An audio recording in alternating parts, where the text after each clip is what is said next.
नमस्कार. मालिकेच्या आजच्या भागामध्ये आपण पाहणार आहोत की अखेर सात्विक फॅशनमध्ये ईश्वरी आणि अर्णव दोघं समोरासमोर येणार आहेत. ही भेट त्यांची कशी घडणार हे आपल्याला आजच्या या व्हिडिओमध्ये पाहायला मिळणार आहे. त्यासाठी हा व्हिडिओ शेवटपर्यंत पहा. जेव्हा अर्णव आणि ईश्वरी समोरासमोर येतील तेव्हा आता काय होणार, त्याचबरोबर अर्णवची रिॲक्शन काय असणार ते आपल्याला पाहायला मिळेल. तर इकडे राकेशचा घाणेरडेपणा सुरूच असतो. राकेश हा तिथे राहत असतो आणि राकेशने आता काय केलेलं असतं तर इशूने कपडे वाळत टाकलेले असतात. तिथे जाऊन इशूच्या ओढणीला तो त्याचा वास घेत असतो आणि त्या वासाने तो खुश होत असतो. इतका घाणेरडेपणा या राकेशचा चाललेला असतो. आणि हे सर्व जेव्हा घडत असतं तेव्हा मात्र त्याचवेळी आजी ड्रायव्हरला घेऊन तिथं आलेले असतात. आणि जेव्हा ड्रायव्हर हे सगळं तिथे पाहत असतो आणि तेव्हा त्यांना लक्षात येतं की इथं कोणीतरी आहे. त्याचवेळी आजींना इशूच्या घराचा पत्ता हवा असतो. मग त्या गॅरेजमध्ये जाऊन आजी तिथं विचारतात. मग जवळकर काकांच्या गॅरेजमधल्या त्या मेकॅनिकला विचारल्यावर त्याने सांगितलेलं असतं की ईश्वरी या इथे राहते. असं सांगितल्यानंतर आजी मग इशूच्या रूमकडे जायला निघतात. इकडे इशू साखर आणायला बाहेर गेलेली असते आणि नेमका अर्णव तिथून गाडी घेऊन निघालेला असतो. आणि अर्णव जात असताना त्या गाडीने ईश्वरीच्या अंगावरती चिखल उडवतो आणि ईश्वरी ओरडायला सुरुवात करते. तेव्हा अर्णव गाडीतून उतरतो आणि म्हणतो, बरोबर आहे, रस्त्याने जर तुला चालता येत नसेल नीट तर हा गोंधळ होणारच आहे. तेव्हा ईश्वरी म्हणते, एक मिनटं, तुम्ही गाडी चुकीची चालवलेली आहे, तुम्ही माझ्या अंगावर चिखल उडवलेला आहे आणि वरून तुम्हीच मला बोलत आहात. इशूच्या हातामध्ये साखरेचं पॅकेट असतं आणि अर्णव मात्र तिच्यावरती आरडाओरड करत असतो. ईश्वरी म्हणत असते की बाद झालं, फडतुच्चंद भांडाभांडे, तुमच्यामुळे हे सगळं असं झालेलं आहे आणि वरून तुमची चूक असेल तरीही तुम्हाला ती मान्य करायची नाही. एवढा माज मी आत्तापर्यंत कधी बघितला नव्हता, असं इशू बोलत असते. आणि त्याचबरोबर इशूचं हे जे सगळं बोलणं असतं ते पाहून खरं तर ह्या सर्व गोष्टी जेव्हा घडत असतात तेव्हा मात्र सगळ्यांनाच खूप मोठा तिथे धक्का बसलेला असतो. इशू आणि अर्णव या दोघांचं रस्त्यातच भांडण चाललेलं असतं आणि ते तिथे भांडत असतात. अर्णव म्हणत असतो, एवढंच तुला वाटतं ना, मग टाक माझे पैसे आधी, असं अर्णवचं म्हणणं असतं. असं म्हणत अर्णव तिला बोलत असतो आणि तिला म्हणत असतो की मग माझे पैसे दे. एवढंच अर्णवचं चालू असतं, कारण अर्णवला पैशाशिवाय जराही काही दिसत नाही. अर्णवचं म्हणणं असतं की जोपर्यंत माझे पैसे मिळत नाहीत तोपर्यंत मी शांत राहणार नाही, हे अर्णव म्हणत असतो. त्याचबरोबर ईश्वरीला राग येतो. ईश्वरी म्हणते, हो देणारच आहे, 1 रुपया नाही तर अख्खे 50,000च्या 50,000 देणार आहे, एवढं लक्षात ठेवायचं आहे. कारण इशूने ठरवलेलं आहे की या अर्णवचे या माणसाचे मला पैसे द्यायचेच आहेत. म्हणून तर इशू सगळे स्वतः एवढे कष्ट करत आहे, नोकरी करत आहे. त्याला भांडून त्याला बोलून तिथून निघून येते आणि म्हणते, तुम्ही जरी माझा दिवस वाईट केलेला असला तरी तुमचा दिवस मी गोड केलेला आहे. त्यावर अर्णव म्हणत असतो की आय हेट शुगर. तेव्हा इशू म्हणते की आत्ता मला कळलेलं आहे की तुमच्यामध्ये एवढा कडूपणा कुठून आलेला आहे, तुमच्या वागण्यातला कटूपणा कुठून आलेला आहे, हे इशू बोलत असते.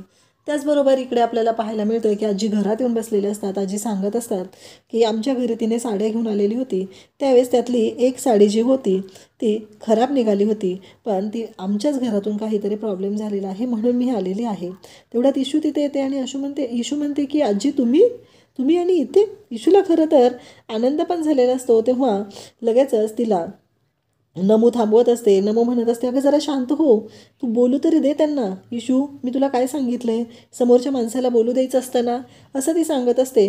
आणि मग इशूची जी अवस्था आहे ती पाहून नमू विचारते, आता हे काय झालेलं आहे.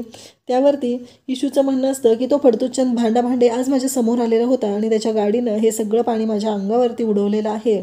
आणि इशू बोलायला सुरुवात करते, एवढी चिडचिड करत असते. तेव्हा आजी म्हणतात, अगं असं कोण आहे, तुला एवढा राग येतोय त्या व्यक्तीचा. तेव्हा इशू म्हणत असते, अहो आजी, तुम्ही एक दिवससुद्धा त्या माणसाला स्वतःच्या डोळ्यासमोर ठेवणार नाही, एवढा विचित्र माणूस आहे तो, असं इशू सांगत असते. इशूचं हे बोलणं ऐकून खरं तर आजींना पण हसू येत असतं. मग इशू म्हणते की आजी, बरं मला सांगा, तुम्ही आलेलात का होता, म्हणजे एवढा त्रास कशासाठी घेतला. तेव्हा आजी सांगतात की अगं मला ना त्या साड्या परत द्यायच्या होत्या आणि माझ्याकडेच राहिल्या होत्या ना तुझ्या त्या साड्या, म्हणून द्यायला आले होते, असं आजी सांगत असतात. इशू आणि आजी हसत असतात. आणि मग आजी इशूला म्हणतात की त्या साड्या ज्या आहेत ना त्या मी तुझ्या परत करायला आलेली आहे आणि त्यातली एक साडी होती ना ती आमच्याच घरातून कोणाकडून तरी फाटली गेलेली आहे. इशू आज जाते आणि आजी म्हणत असतात की मी निघते, तेव्हा इशू म्हणते की इंदोरी पोहे खाल्ल्याशिवाय निघणार आहात तुम्ही, असं म्हणत इशू आज जाऊन इंदोरी पोहे घेऊन येते आणि म्हणू लागते की हे घ्या इंदोरी पोहे खास तुमच्यासाठी, आणि तुमच्यासाठी हे पोहे मी खास बनवलेले आहेत, आवडले का? आणि त्याचबरोबर इकडे लगेचच इशू म्हणत असते की मग चहा पण बनवते, चहा घेऊन जा. आजी म्हणतात की अख्खं इंदोर तू माझ्या हातात आणून ठेवलेलं आहे, म्हणजे आता आतबाहेर करत तू हेच करत होतीस का? आणि त्याचबरोबर इकडे ह्या सर्व गोष्टी ज्यावेळेस घडत असतात तेव्हा मात्र आजींना खूप छान वाटत असतं. इशूने एवढे छान पोहे केलेले असतात आणि आजींना हे ऐकून ते पोहे खाऊन खूप आनंद झालेला असतो. खूप दिवसानंतर त्यांनी ते पोहे खाल्लेले असतात. आता आजी तर खुश झालेले असतात आणि इशू ऑफिसला निघालेली असते. त्याचबरोबर इशू ऑफिसमध्ये येते. आल्या आल्या त्या ज्या क्लायंट असतात, त्या ज्या असतात कलिग्स, त्या बोलत असतात की आज तुझा पहिला दिवस आहे ना, हे डेस्क तुझं आहे. इशू म्हणते काय माझं डेस्क? इशूला खूप आनंद झालेला असतो. त्याचबरोबर त्या म्हणत असतात की हे अपॉइंटमेंट लेटर आहे आणि त्याचबरोबर कामं लिहून घ्यायची आहेत तुला. इशू म्हणत असते पण अपॉइंटमेंट लेटर दिलं नाही तुम्ही. तेव्हा ते म्हणतात की लावण्या मॅडमची साईन व्हायची आहे, जेव्हा लावण्या मॅडमची साईन होईल तेव्हा ते अपॉइंटमेंट लेटर दिलं जाईल. इशू म्हणते ठीक आहे. इशूला काही नसतं, काम मिळालेलं आहे याचाच एक आनंद असतो. आपल्यासाठी एक स्पेशल डेस्क आहे, ही गोष्ट ही तिच्यासाठी खूप मोठी असते. आणि मग इशू तिथे येते आणि म्हणते की छान आहे डेस्क पण रिकामा आहे, आता त्याच्यावरती सजावट तर केलीच पाहिजे ना, असं म्हणत इशूने गणूबाप्पा आणलेला असतो. डब्यातला गणूबाप्पा काढून तिथे ठेवते. येताना फुलं आणलेली असतात, ती पूजा करते, हात जोडते आणि म्हणू लागते की गणूबाप्पा तू माझ्या पाठीशी असाच उभा राहा आणि माझ्यासाठी सदैव असा पाठीशी उभा राहा, असं ती सांगत असते. आणि त्याचवेळी त्या दोघीजणी तिच्याकडे पाहत असतात. आणि त्याचबरोबर हे सर्व जेव्हा घडत असतं तेव्हा त्यांनाही धक्का बसलेला असतो. ते म्हणत असतात की काय आहे नक्की हिचं. आणि मग तिने डब्बा वगैरे सगळं काढून ठेवते. आणि मग त्या दोघीजणी म्हणतात की हे जे काही दुकान मांडून ठेवलं आहे ना, हे थांबव आणि आता कामाची लिस्ट घे. लावण्या मॅडमचं तुला काम करायचं आहे. सकाळी आल्या आल्या त्यांना लेमन चिया असं ते बोलत असतात, तेव्हा इशूला कळत नसतं. त्यानंतर त्यांना ब्लॅक कॉफी 11 वाजता लागते. हे सगळं चालू असतं, लिस्ट चालू असते. आणि त्याचवेळी त्या म्हणतात की जा आत्ताच्या आत्ता लवकर, कारण लावण्या मॅडमचा ब्लॅक कॉफीचा टाईम झालेला आहे. आणि हे सगळं जेव्हा इशूच्या समोर घडत असतं तेव्हा इशूची पळापळ सुरू झालेली असते. आणि जॉबच्या पहिल्या दिवशीच इशूला हे सगळं अशा प्रकारचं टेन्शन येत असतं. आणि जाताना पाणी पित असते इशू आणि धावत जावं लागतं. त्यावेळेस इशूच्या हातून बॉटलचं झाकण लावायचं राहतं आणि ती बॉटल निसटते. आणि त्या दोघीजणी इशूला सांगत असतात आत्ता सांगितले कॅफेटेरिया, असं म्हणत इशू त्यांना विचारते. त्या म्हणतात की आउटसाईड, असं म्हणत इशूला त्यांनी सांगितलेलं असतं. इशू धावतच कॅफेटेरियामध्ये जाते. हातामध्ये डायरी असते, सगळं व्यवस्थित लिहिलेलं असतं. इशूचे काम सुरू झालेलं असतं.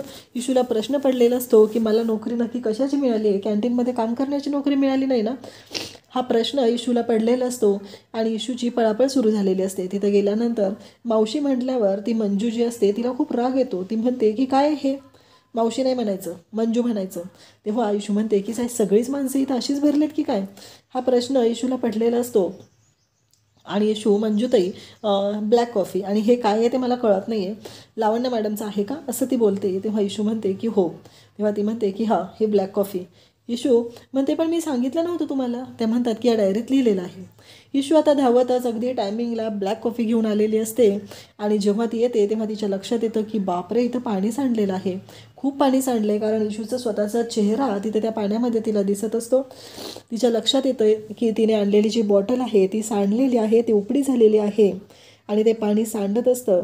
त्यामुळं इशूला मात्र खूप मोठा धक्का बसलेला असतो. आणि इशू पाहतच असते.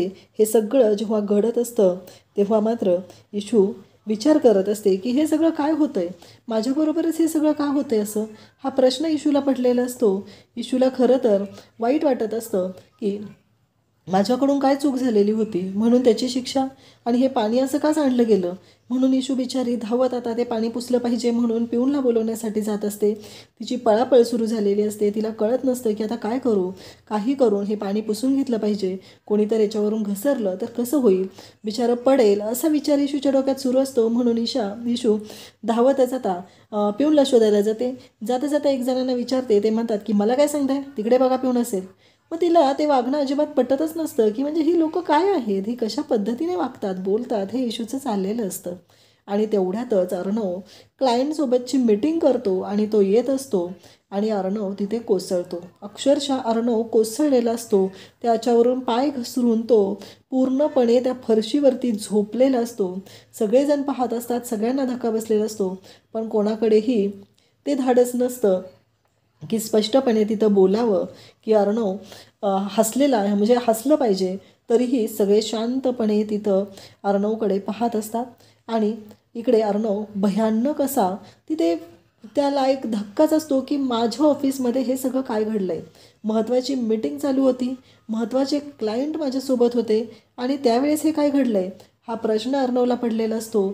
आणि अर्णव अक्षरशः सगळ्यांकडे पाहत असतो. आता सगळ्यांना भीती वाटायला लागलेली असते की आता आपण संपलो, कारण हे पाणी कोणी सांडलेलं आहे याच्यावरून अर्णव राडा घालणार. लावण्याला तर खूप राग आलेला असतो. लावण्या पाहतच राहते, कारण तिला माहिती आहे की हे सगळं आधी तिच्यावर येणार आहे. म्हणून लावण्या ऑलरेडी घाबरलेली असते. तेवढ्यातच अर्णव जोरात किंचाळतो, कुठं आहे, कुठं आहे स्वीपर्स, कुठे आहेत सगळी लोक, त्यांना बोलवा आत्ताच्या आत्ता, हे पाणी कोणी सांडलेलं आहे, लावण्या मला आत्ताच्या आत्ता कळलं पाहिजे. असं म्हणत अर्णवने आरडाओरडा सुरू केलेला असतो. सगळे घाबरलेले असतात, कारण अर्णव हा पडला आहे ही गोष्ट सगळ्यांसाठी खूप मोठी असते. कारण अर्णवच्या बाबतीत जे घडलेलं आहे ते खूप भयानक आहे. कारण अर्णव आता कोणाला सोडणार नाही ही गोष्ट सगळ्यांच्याच लक्षात आलेली असते. म्हणून सगळेजण घाबरलेले असतात आणि इशू मात्र इकडे शिपाई कुठं आहे का हे शोधण्यासाठी धावाधाव करत असते. पण इशूला अजून तरी पिऊन कुठं आहेत ते मिळालेले नसतात. आणि तेवढ्यातच आता हे सगळं कुणी केलेलं आहे हा प्रश्न उभा राहतो. तर हे सगळं कुणी केलेलं आहे हे आत्ताच्या आत्ता मला कळलं पाहिजे असं बोललं जात असतं. तेवढ्यात तिथले शिपाई जे असतात, पिऊन जे असतात, ते तिथे येतात. अर्णव त्यांना म्हणतो की हे तुम्हाला दिसत नाही आहे का, इथे पाणी कुणी सांडलेलं आहे आणि हे पाणी पुसून घ्यायला पगार मिळतो ना तुम्हाला, इथं स्वच्छतेसाठी तुम्हाला ठेवलेलं आहे ना, हे सगळं काय घडलेलं आहे हा प्रश्न उभा राहिलेला असतो. आणि बिचारे ते ओरडा खात असतात, शांत उभे असतात. आणि लावण्याला पण अर्णव सांगत असतो की हे सगळं कुणी केलं आहे ते मला कळलं पाहिजे आणि ॲट एनी कॉस्ट मला कळलं पाहिजे. लावण्यावरती अर्णव ओरडतो. लावण्या बिचारी घाबरलेली असते, कारण तिलाही कळत नसतं की हे सगळं कोणाकडून झालेलं आहे. तेवढ्यात शिर्केंना तो सांगतो की जो स्टाफ आलेले ऑफिसच्या मीटिंगसाठी आलेले जे क्लायंट आहेत त्यांना इकडे पाठव, कॉन्फरन्स रूममध्ये घेऊन जा असं तो सांगतो. आणि कॉन्फरन्स रूममध्ये त्यांना घेऊन गेल्यानंतर इकडे लावण्या पुन्हा ओरडायला सुरुवात करते, माझं तोंड काय बघत बसलं आहे, हे पुसून घ्यायचं कळत नाही आहे का तुम्हाला, जा आत्ताच्या आत्ता मॉप घेऊन या आणि हे सगळं क्लीन करून टाका असं लावण्या ओरडून सांगत आहे. तेव्हा ते बिचारे पिऊन तिकडे जातात आणि लावण्या विचारते की हे सगळं कोणामुळे झालेलं आहे. तेव्हा त्या दोघी सांगतात की ती स्टुपिड मुलगी जी आहे ना तिच्यामुळेच झालेलं आहे. इकडे इशू मंजूकडे येते, मंजूला विचारते. मंजू म्हणते की असेल तिथं बाहेर कुठेतरी. इशू बिचारी शिपायांना शोधत असते. तिला माहीतच नसतं की ऑफिसमध्ये शिपाई कोण आहे, एम्प्लॉई कोण आहे, तिला काहीच कळत नसतं. आणि मग इशू तिथे येते. ते शिपायांना ती घेऊन आलेली असते. त्यांना सांगत असते की इथं पाणी सांडलेलं आहे, हे पाणी पुसून घ्या. तेव्हा इशूला लावण्या म्हणते की नाही, हे पाणी तू पुसायचं आहे, तू सांडलेलं आहे ना. तेव्हा इशू म्हणत असते की ते चुकून झालेलं होतं, मगाशी तुमच्यासाठी कॉफी आणायला गेले त्यावेळेस ती बॉटल तिथून कलंडली होती आणि हे झालेलं आहे असं इशू सांगत असते. परंतु लावण्या मात्र भयानक चिडलेली असते. ती म्हणत असते की आत्ताच्या आत्ता ते पाणी तू पुसून घ्यायचं आहे. इशूला धक्का बसलेला असतो. इशू म्हणत असते की हे सगळं काय होऊन बसलं आहे माझ्या बाबतीत. इशूला कळायचं बंद झालेलं असतं. इशू म्हणत असते की नाही, काहीतरी माझं चुकलेलं आहे असं म्हणत इशू म्हणते की मॅडम माझं चुकलेलं आहे, मला माहिती आहे. परंतु तिथं ते पेपर पडलेले असतात, ते पेपर उचलायचे असतात. इशूला सांगितलं जातं की आत्ताच्या आत्ता हे सगळं उचलायचं आहे आणि हे पुसून घ्यायचं आहे. शेवटी इशू म्हणते की द्या, मॉब द्या. तेव्हा इशू मॉबने सगळं पुसून काढणार असते. परंतु लावण्य तिला सांगू लागते की मॉबने नाही, हाताने पुसायचं आहे हे सगळं. तेव्हा मात्र इशूला धक्का बसतो. सगळेजण पाहत असतात, कारण लावण्याचं असं म्हणणं असतं की ARने आत्ता सांगितलेलं आहे ज्याने कुणी केलेलं आहे त्याच्याकडून ही चूक पुन्हा घडू नये, त्यासाठी त्याला ही शिक्षा मिळालीच पाहिजे.